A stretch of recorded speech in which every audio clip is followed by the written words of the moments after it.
The galaxy was a wide sea of stars scattered like diamonds across the endless dark.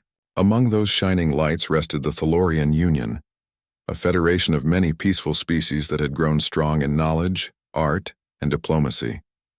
For centuries they had built great cities that floated between moons, starports that gleamed like crystal, and trade routes that tied together dozens of civilizations. The Thalorians were proud of what they had achieved. Their worlds were filled with music, gardens, and wonders of science. Their people no longer worried about hunger or war. Conflict to them was a thing of the past, something primitive races still clung to. But in the galaxy, peace was never permanent. At the far edge of their territory, an old enemy was stirring, the Drexari Dominion. The Drexari were not builders, not dreamers, not lovers of peace. They were conquerors. Their fleets were sharp, their weapons brutal, their society built on strength and fear. For centuries they had been quiet, watching, waiting. Now they were moving once more, their warships like shadows sliding into Thalorian space. The first battles came without warning. A trade convoy disappeared. A frontier colony went silent. When scouts returned, their ships were scarred with plasma burns and their reports filled with horror. The Drexari had returned, and they came with the fire of conquest in their eyes. The Union Council met in the high towers of EpicSciFiTales, their capital world. Representatives of every member species gathered in the Grand Chamber, their voices tense with fear.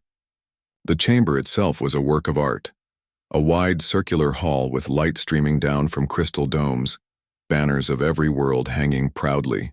But no one admired the beauty that day. Chancellor Varian, the eldest among the Thalorians, raised his long hands to calm the voices. "We face a storm unlike any we have known. The Drexari have returned to claim what we built. Already they have taken 3 colonies. Their fleets strike like lightning, and our defenses are weak." Ambassador Karen of the Cerolians, a small avian species, trembled as he spoke. "We have not prepared for war in centuries. Our fleets are patrol craft and research vessels. What chance do we have against their dreadnoughts?" The room filled with quiet despair. It was true. The Union had grown used to peace. Their ships were fast but lightly armed. Their defense forces existed only for pirates and smugglers, not for war against a hardened empire. Some suggested surrender, others argued for negotiation. But all knew what the Drexari demanded: submission or destruction. Then Representative Elira of the Kalari stood. Her silver eyes shone with determination. "We cannot surrender. If we bow, all we have built will be lost. We must seek aid. Somewhere in the stars there must be those willing to help us." "Help?" scoffed one delegate. "The galaxy is vast, yes, but who would risk angering the Drexari for us? None will come." But in the end they agreed there was no other choice. They would send a signal, a message broadcast on every frequency across every hyperspace lane, carried by automated relays until it reached the farthest corners of the galaxy. It was a simple message, translated into 100 tongues. "This is the Thalorian Union. We are under attack by the Drexari Dominion. We call for aid. Please, if there are those who value peace who will not allow destruction, answer our call. We beg for help. Do not let us fall." The message left their worlds like a cry carried by the wind. It spread beyond their borders into neutral zones, into the territories of old powers, and even further, into the deep unknown. On EpicSciFiTales, the Union Council waited. Days passed, then weeks. The stars remained silent. Reports grew worse. Drexari fleets advanced system by system, leaving ruin in their path. Refugees crowded into safe zones, but safety was only an illusion. The Union could not hold forever. At last, in the council chambers, despair became the language of every voice. "None will come," said Ambassador Karen. His feathers drooped, his wings hanging low. "We sent our message into the void, and the void answered with silence. No one dares face the Drexari." Chancellor Varian bowed his head. "Perhaps this is the end of the Union. Perhaps we dreamed too much of peace." But while the Thalorians spoke of endings, far across the stars something unexpected stirred. On a distant world, blue with oceans and green with forests, the signal was heard. The planet was Earth. Humanity had long known of the greater galaxy, though they were often overlooked. The ancient records of alien civilizations had given Earth a strange title, a death world. To the Thalorians and others, Earth was too hostile, too dangerous. Its storms were fierce, its diseases plentiful, its predators deadly. Even its gravity was considered high compared to many other habitable worlds. To survive there required toughness that most species could not imagine. And yet, from that crucible, humanity had risen. They had crossed their own wars, endured disasters, and climbed to the stars with unyielding will. When the Thalorian signal reached them, it did not fall on deaf ears. In the United Earth Assembly, leaders gathered in a chamber not so different from the Thalorian councils. Screens displayed the message again and again, the desperate plea for aid, the voices of alien peoples begging not to be forgotten. For hours they debated. Some urged caution. "This is not our war," said one minister. "The Drixari are far away. To fight them would risk our fleets, our worlds." Others were silent, watching the message replay. The voice of Illyra speaking for her people echoed in the hall. "We beg for help. Do not let us fall." At last Admiral Marcus Hale stood. His voice was steady, carrying the weight of centuries of human struggle. "We know what it means to face destruction. We know what it means to stand alone. But we also know what it means to answer when someone calls for help." The room grew quiet. The ministers looked at one another. Slowly, one by one, they nodded. Humanity had made its decision. Within days, preparations began. Shipyards thundered with activity. Old warships were pulled from reserves and upgraded with the newest weapons. New vessels rolled out from dry docks, their hulls gleaming. Crews assembled, volunteers arriving in numbers too great to count. The word spread across Earth and her colonies. An SOS had been heard, and humanity would not ignore it. Families said their goodbyes. Soldiers sharpened their resolve. Engineers worked day and night to ready the fleet. No one knew if they could defeat the Drixari, but that did not matter.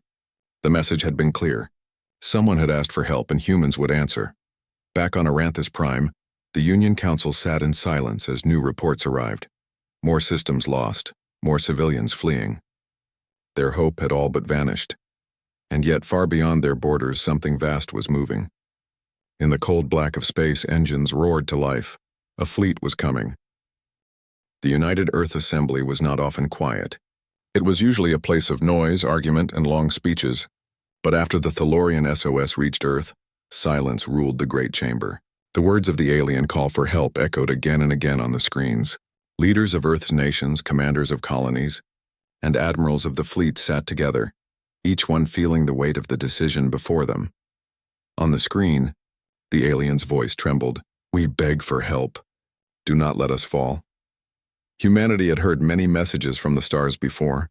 Traders offering agreements, explorers sharing maps, even warnings of dangers. But never before had they heard such a desperate cry.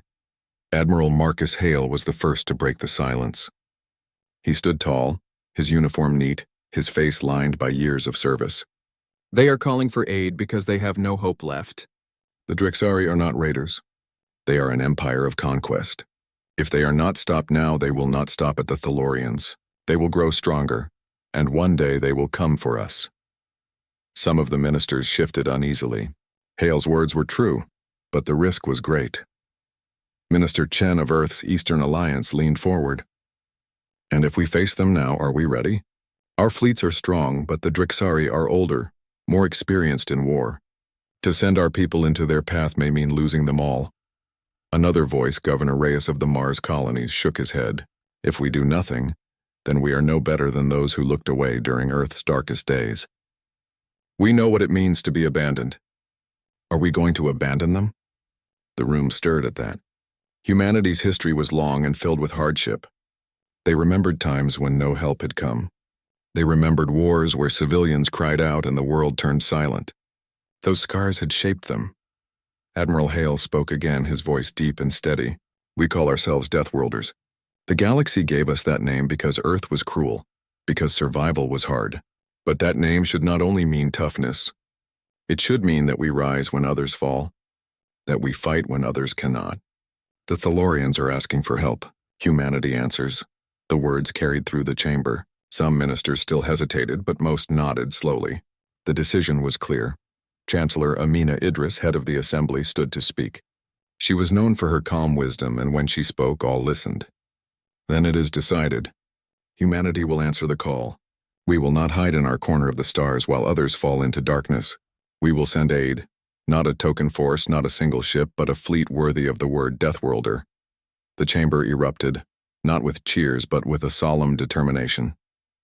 They had chosen a dangerous path, but it was the only path that felt true to who they were. Within hours, order spread across Earth and her colonies. Shipyards lit up with furious activity. Massive orbital rings around Earth and Luna thrummed with power as construction began at a pace rarely seen outside wartime. Old hulls, mothballed after earlier conflicts, were reactivated. Engineers swarmed them, tearing out outdated systems and installing new weapons and shields. On Titan, factories worked without rest, producing torpedoes, missiles, and drone swarms. On Europa, scientists recalibrated energy projectors and railgun batteries. On the orbital docks above Mars, shipwrights worked side by side with crews, welding, testing, and preparing. Everywhere, humanity moved as one. But fleets were not built by metal alone. They were built by people. Recruitment stations opened in every city, every colony, every outpost. The call for volunteers was simple. A cry for help has been heard. Humanity answers. Who will stand? And they came. Farmers from the wide plains of Africa. Engineers from the steel towers of New York. Miners from the asteroid belts. Students from universities who left their studies behind. Veterans who had once sworn never to wear a uniform again. They came not for conquest, not for riches, but because someone had asked. Because deep in their hearts they knew the weight of being left alone. Admiral Hale toured the shipyards personally. On one platform he stood before rows of new recruits, their uniforms still stiff and fresh. He looked at them, at their young faces filled with both fear and determination. You have heard the message, he told them. The Thalorians believe they are alone. Soon they will learn that they are not. Soon they will see that humanity does not ignore an SOS. We will go to them, not as conquerors but as allies. We will fight, not because it is easy but because it is right. Each of you carries the honor of Earth on your shoulders. Carry it well. The recruits saluted, their voices rising as one. On Earth itself, families watched as their loved ones left. At starports, crowds gathered to send them off. There were no riots, no protests, only pride and a quiet sorrow. They all knew the cost of war, but they also knew the cost of silence. Children held onto parents' hands, waving as they boarded shuttles. Partners hugged one another tightly, whispering promises to meet again. Friends clasped hands before parting. Across every broadcast, the message of the assembly was repeated. We do not ignore cries for help. Humanity answers. In the command centers of Earth's military, strategies were drawn. The Drexari were powerful, yes, but they were also arrogant. They believed no one would dare oppose them. That arrogance could be used against them. Humanity's strength was not only in weapons, but in adaptability. Every admiral knew the same truth. Humans did not fight with one method. They adjusted, changed, and turned defeat into victory through sheer will. The plan was simple in words, but difficult in execution. Meet the Drexari head-on, protect Thalorian space, and show the galaxy that humans could not be ignored. As the fleet grew, so too did the stories. News networks carried images of colossal ships rolling out from dry dock, their hulls shining with fresh paint. Names were painted across them: Resolute, Dauntless, Liberty, Horizon, Courage. Each name carried history, reminders of Earth's long path through struggle. Civilians sent letters and messages to the crews, words of encouragement, prayers, songs. On some ships, walls were covered with thousands of these messages. Each one a reminder that they carried more than weapons. They carried the hopes of billions. In orbit above Earth, the first great gathering began. Hundreds of ships formed ranks, their engines glowing like a constellation of their own. Cruisers, destroyers, carriers, support ships all stood ready. And more were coming from Mars, from Jupiter's moons, from colonies scattered across the stars. For many, it was the greatest sight of their lives. A fleet so vast that it seemed like a second sky. Admiral Hale stood aboard the flagship Resolute, staring out at the gathered armada. His officers waited behind him. Is it enough? One whispered. Hale did not answer at first. He looked at the stars, remembering the Thalorian voice that had begged for help. Then he said, It will never feel like enough, but it is what we have, and it will be more than the Drexari expect. Meanwhile, across the galaxy, the Thalorians still waited. On Aranthus Prime, their council sat in despair. Reports told of more lost worlds, more deaths, more retreat. No help had arrived.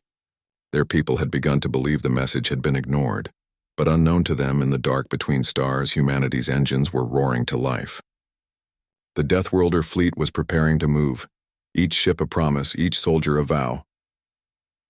On the day the fleet was ready to depart, Chancellor Idris broadcast a message to all of Earth and her colonies.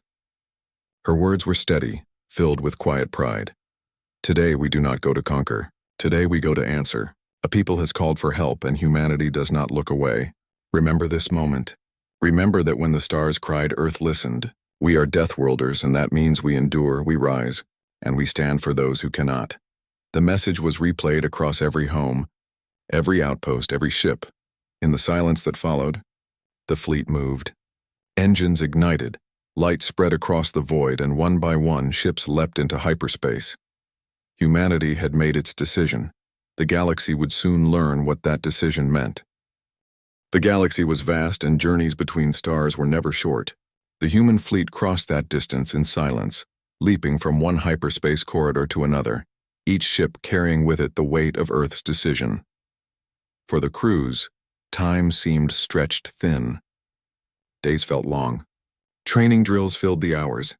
Engineers checked systems again and again, ensuring every weapon and shield was ready. Pilots ran simulations until their eyes burned. Soldiers practiced boarding maneuvers, even though most of them had never seen a Drexari face-to-face. The fleet moved like a storm building on the horizon, quiet for now, but unstoppable once it broke. On the flagship Resolute, Admiral Marcus Hale stood before the bridge window. Stars streaked past as the ship cut through hyperspace. Behind him, his officers worked with calm focus, voices low, screens glowing softly. Hale's second-in-command, Captain Elena Ward, stepped beside him. She was younger, sharp-eyed, and known for her steady mind. "Admiral," she said softly, "the fleet reports all systems green. We're on schedule. Estimated arrival at Thalorian border in 72 hours. Hale nodded. He did not take his eyes off the starry blur. "And the morale?" Ward gave a small smile. "High. They know why we're going. They're ready." Hale's jaw tightened. "They'll need to be. The Thalorians expect nothing. They believe they're alone. When we arrive, we must show them that isn't true." Meanwhile, on the other side of the galaxy, the Thalorian Union fought to hold the line. On the colony world of Valon's Reach, Union ships gathered to resist a Drexari advance. Their defense fleet was small, only patrol cruisers and hastily armed transports. Against them came a wave of Drexari warships bristling with weapons, their black hulls cutting through the void like blades. The battle was one-sided from the start. Thalorian ships fired beams of light and plasma, but their weapons barely scratched Drexari armor. The Dominion returned fire, their cannons tearing through defenses with ruthless precision. One by one, Thalorian ships were destroyed, their crews lost to the cold dark. From the surface, civilians watched helplessly as streaks of fire lit the sky. They sent desperate messages to the Union Council, begging for reinforcements. But reinforcements could not come. The Union Council itself sat in despair. Chancellor Varian leaned heavily on his staff, his voice weary. "We have sent our message across the stars.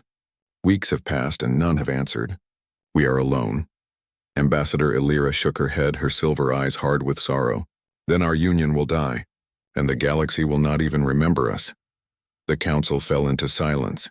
None dared to speak hope aloud anymore, and then 3 days later, the sensors on the edge of Thalorian space trembled with readings they had never seen before.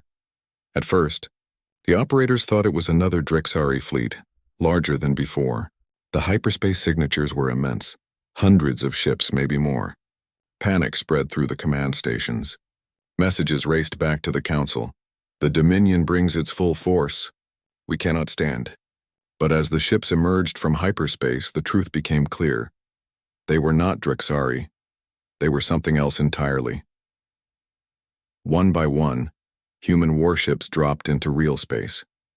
Cruisers with thick armor, destroyers bristling with guns, carriers so massive they cast shadows across planets. Their engines burned blue, their hulls carried names in strange human script, and their weapons hummed with power. The largest of them, the flagship Resolute, shone like a steel mountain in the void. For the Thalorian operators, it was a sight beyond belief. No one had expected help, least of all from Earth, the so-called Deathworld. Yet here they were, an armada larger and stronger than anything the Union had dreamed of. Messages flew across channels. Some were filled with awe, others with fear. Who are they? Where did they come from? Are they here to conquer us too? Then a clear signal cut through the noise. This is Admiral Marcus Hale of the United Earth Fleet. To the Thalorian Union, you are not alone. You called for help. We have come. On Aranthus Prime, the Union Council heard the message in stunned silence. Chancellor Varian blinked, his voice weak with disbelief. Deathworlders. They came? Ambassador Karen, feathers trembling, whispered, not just a ship, a fleet. A Deathworlder fleet. Ambassador Elira's eyes shone with something the Council had not seen in weeks. Hope. Then perhaps the galaxy is not as cruel as we believed. The human fleet wasted no time. Admiral Hale opened communication lines directly with Thalorian Command. His voice was firm, calm, carrying the authority of someone who had made his choice long before. Your worlds are under attack. Show us where the Dominion strikes hardest. We will stand with you. The Thalorian commander on the other end hesitated. His voice shook. We did not believe anyone would come. Our forces are weak. We cannot offer much in return. Hale's answer was simple. We didn't come for payment. We came because you asked. The Thalorian commander had no reply. He simply gave them the coordinates. The first joint battle came sooner than expected. Drexari ships were moving on another Thalorian colony.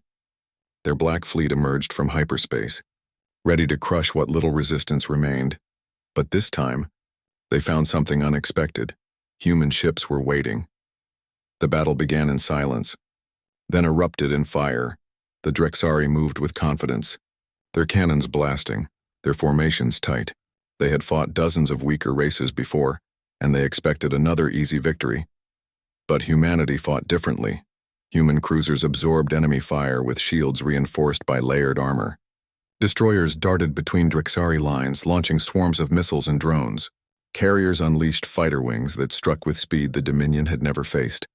The Thalorian observers watching from afar could hardly believe their eyes. The Deathworlders did not fight cautiously. They fought with precision, with unity, with a kind of relentless determination that shook even the Drexari. For every human ship struck, another pushed forward. For every attack the Drexari launched, humans adapted, shifted, countered. It was like watching the tide rise against a stone wall, slowly but surely overwhelming it. When the battle ended, the Drexari fleet was in retreat. The colony was saved. Across Thalorian space, word spread faster than light. The Deathworlders came. They fight beside us. The Union is not alone. For the first time in weeks, civilians on colony worlds cheered instead of wept. Refugees who had fled now dared to hope they might one day return. Soldiers who had prepared for defeat now trained with new purpose. And in the council chambers of Aranthus Prime, the ambassador sat in stunned silence as reports flooded in. The humans held the line. The Drexari retreated. They saved an entire colony. Chancellor Varian's voice trembled as he spoke. They came. They truly came. Elira, her silver eyes bright, whispered, the Deathworlders are not monsters. They are guardians. Back aboard the Resolute, Admiral Hale stood before his officers. The battle had been won, but he knew the war was only beginning. Captain Ward studied the tactical reports. They'll be back, Admiral. The Dominion won't accept this defeat quietly. They'll come with more ships, Hale agreed. He looked out into the stars, his face hard but steady. Let them come. The Thalorians asked for help. Until they are safe, we hold the line. The officers nodded. Around them, the crew worked tirelessly, preparing for the next fight. In the quiet between orders, a young officer whispered to another, Do you think the Thalorians ever believed we'd come? The other smiled faintly. No, but they'll believe now. And so, for the first time, the Thalorian Union looked at the sky with new eyes. They had expected silence. They had expected abandonment. They had expected to fall. Instead, they saw the shining engines of a Deathworlder fleet standing between them and destruction. The galaxy would never see humanity the same way again. The Drexari Dominion had never been truly challenged. For centuries, they had expanded across the stars like a spreading fire. Worlds fell before them, civilizations bent the knee, and those who resisted were swept aside. To the Drixari, war was a language they spoke better than anyone. So when the Thalorians called for aid, the Dominion was amused. They expected silence. No one would dare rise against them. But then came the humans. News of the first battle, where human warships had forced the Dominion to retreat, spread quickly. At first, the Drixari commanders dismissed it as chance, perhaps luck or surprise. But when their scouts confirmed the reports, the Dominion's High Council grew restless. "These Deathworlders," one warlord growled, "are not like the others. They do not run. They fight," another sneered. "Then we will teach them fear. We will burn them as we burned the rest." Orders were given. A massive fleet gathered, larger than anything the Thalorians or humans had yet faced. The Dominion would crush this new enemy and remind the galaxy who ruled the stars.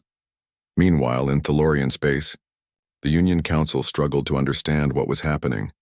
Ambassador Karen's wings twitched nervously as he studied reports. "The humans fight with ferocity I have never seen. Their losses are heavy, yet they keep advancing. How can they endure such punishment?"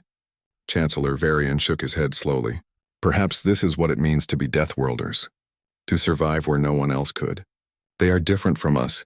Ambassador Elira's silver eyes gleamed with determination. "Different, yes, but without them, we would already be gone." The Thalorians had built their civilization on peace. Now they watched, stunned, as humans waged war on their behalf. On the flagship Resolute, Admiral Marcus Hale prepared his fleet.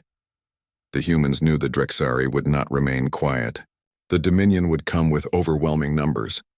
Hale stood with his officers in the strategy chamber, a holographic display of stars and ships glowing before them. "The Drixari will attack soon," Hale said firmly. "When they do, we will not retreat. We hold this line. If we fall back, the Union falls with us." Captain Elena Ward studied the map. "Their strength is in numbers and armor, but they underestimate us.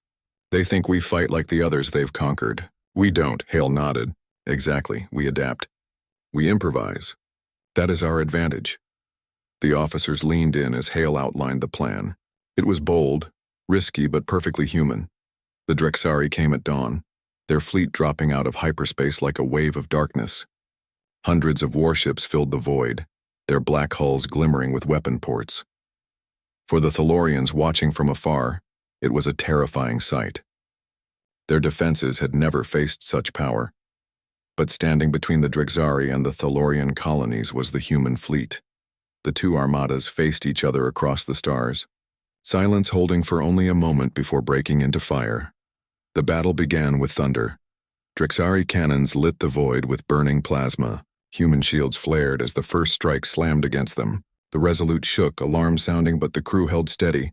"Return fire," Hale ordered. Human railguns spat streams of tungsten rounds, each one piercing Drixari armor like spears.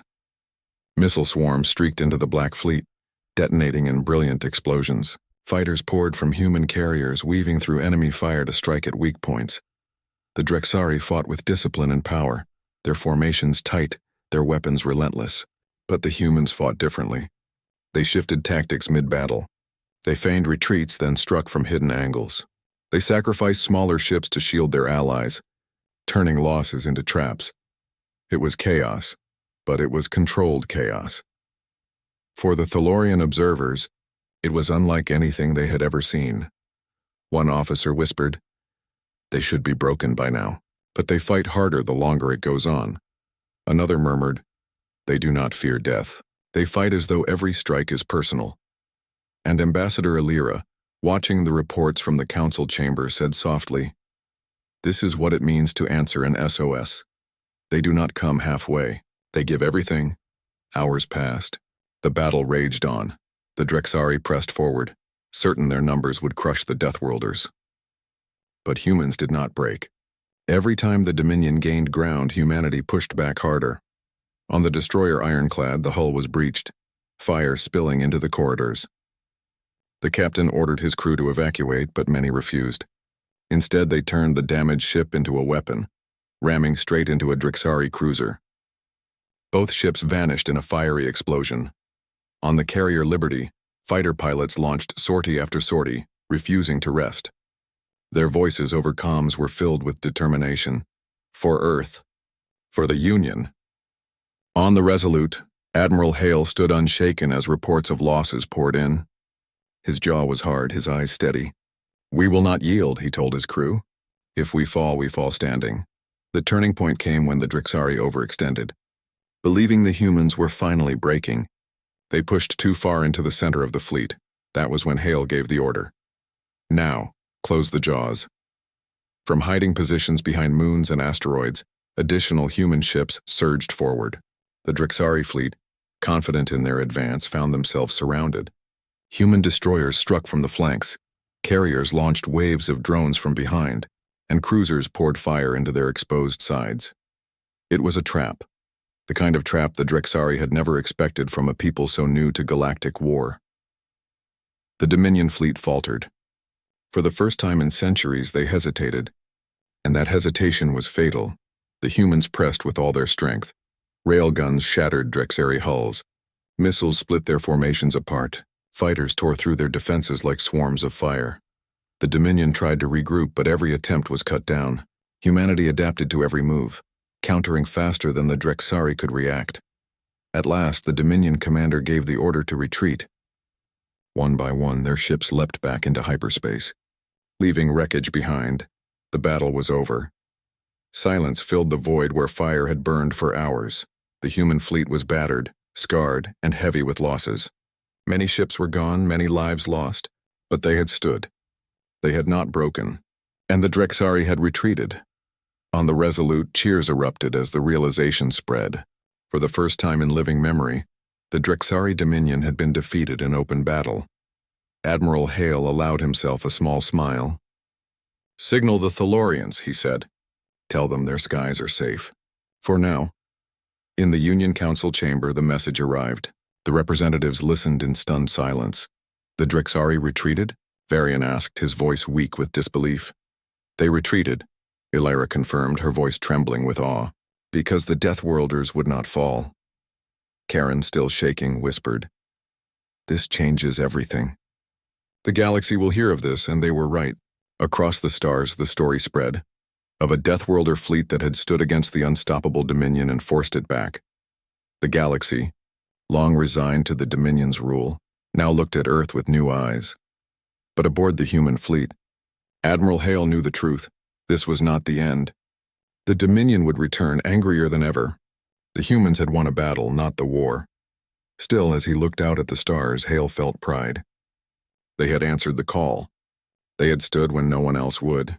And in doing so, they had given the Thalorians something priceless: hope. The stars were quiet again, but the silence was different this time.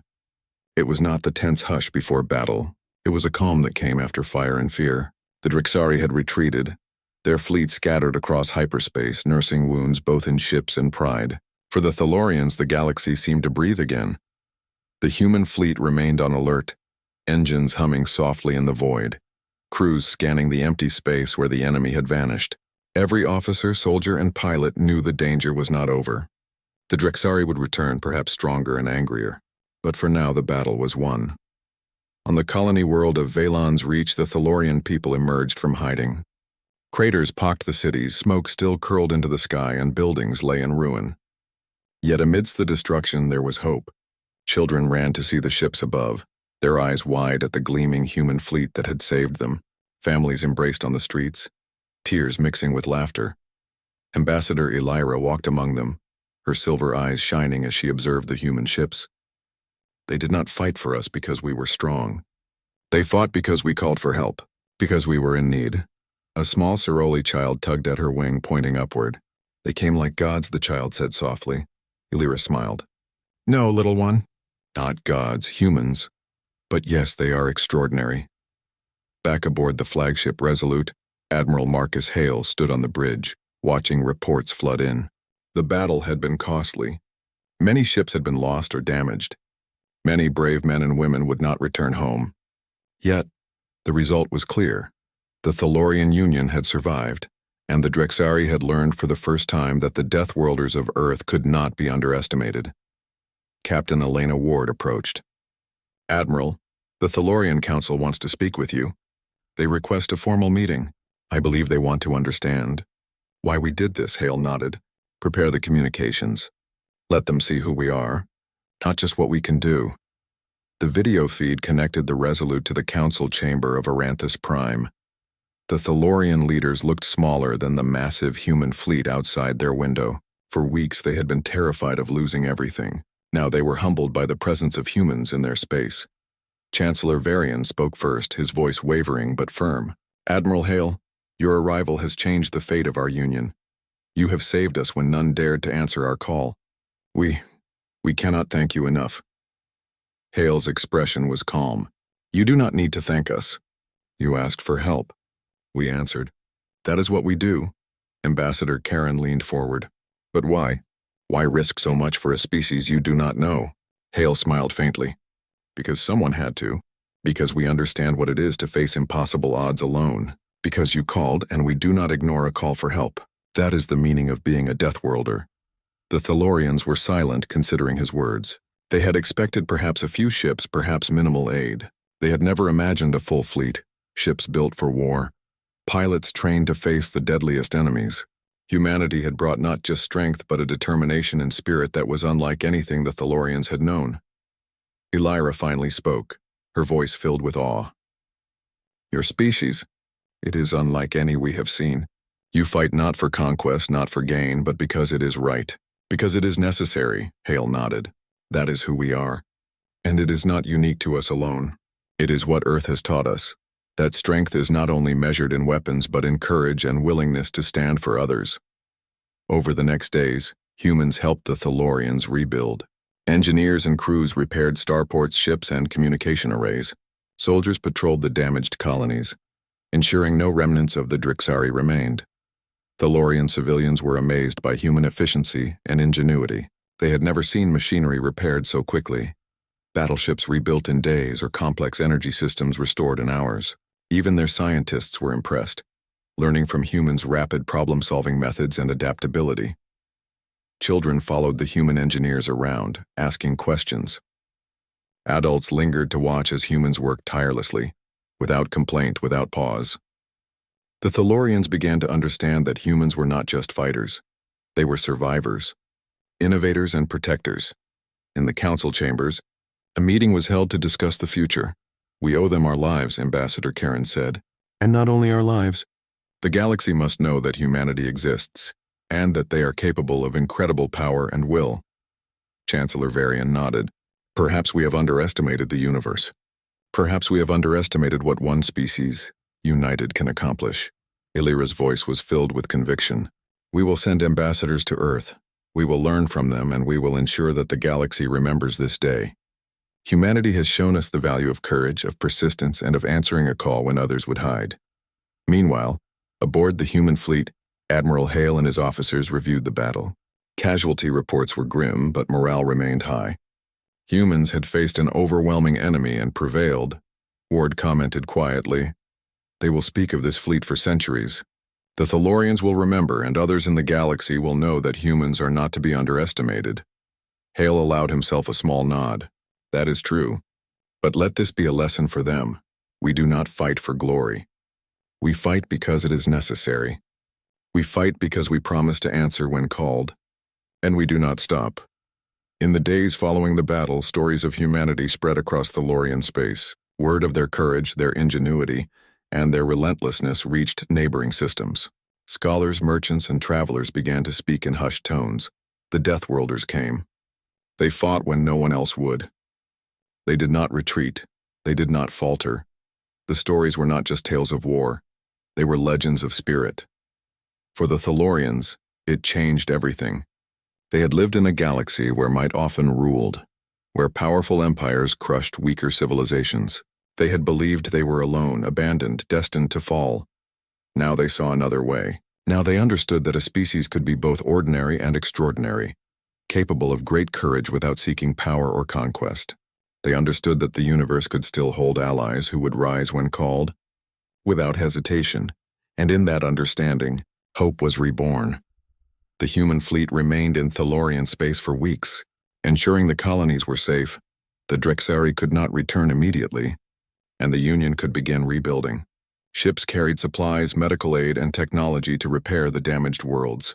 Humanity shared knowledge, training Thalorian crews in tactics and strategies they had learned through centuries of survival.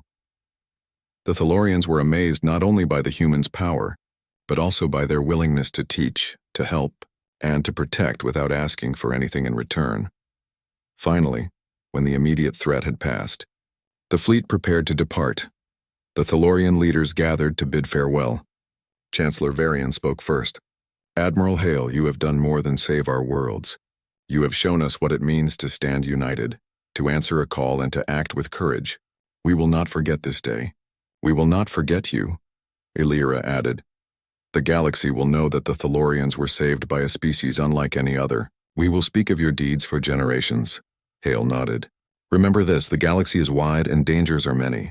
But courage, determination, and a willingness to act can make even the impossible possible. That is what we hope you take from this. And remember, if ever you need aid again, humanity will answer." As the human fleet jumped into hyperspace, leaving Thalorian space behind, the people watched with awe. Ships glowed like stars themselves, engines burning bright as they vanished into the void. On the ground, children waved. Adults wept. Scientists, soldiers, and leaders alike felt a deep, quiet gratitude. For the first time, the Thalorian Union knew what it meant to have an ally that would not turn away. The galaxy, too, began to change. Rumors spread Earth is dangerous, yes, but Earth's people, they fight like nothing else in the stars. Do not cross them. But if you call, they will come. Back aboard the Resolute, Hale looked out at the stars, feeling the weight of what had been accomplished. The fleet had fought, survived, and protected a species they had never met.